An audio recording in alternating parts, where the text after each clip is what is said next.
Hi friends, இன்னைக்கு நம்ம வீடியோல வீட்ல இருக்க உருளைக்கிழங்க வச்சு சூப்பர் கிறிஸ்பியா ஒரு பொட்டேட்டோ பாப்கார்ன் ரெசிபி எப்படி பண்றதுன்னு பார்க்கலாமா?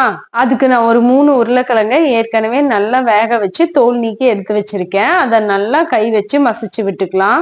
உருளைக்கிழங்குல கட்டியெல்லாம் எதுவும் இல்லாத மாதிரி நல்லா மசிச்சு விட்டுக்கோங்க. இப்ப அது கூட 4 table spoon cornflour, 1 table spoon தனி மிளகாய் தூள், 1/2 டேபிள் ஸ்பூன் சில்லி ஃபிளேக்ஸ், தேவையான அளவுக்கு உப்பு எல்லாத்தையும் சேர்த்துட்டு நல்லா ஒன்னா மிக்ஸ் ஆகி வர மாதிரி கலந்து விட்டுக்கோங்க.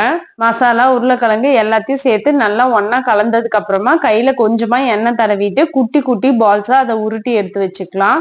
ரொம்ப அழுத்தி உருட்டாதீங்க, சும்மா சாஃப்டா உருட்டி எல்லா உருளைக்கிழங்கையும் இது மாதிரி பால் ஷேப்ல நம்ம உருட்டி வச்சுக்கலாம். இப்போ ஒரு கடாயில எண்ணெய் சேர்த்துட்டு எண்ணெய் நல்லா காஞ்சதுக்கு அப்புறமா மீடியம் ஹீட்ல வச்சுட்டு நம்ம உருட்டி வச்சிருக்க பால்ஸ் எல்லாத்தையும் அதுல போட்டு ஃப்ரை பண்ணி எடுத்துக்குவோம்.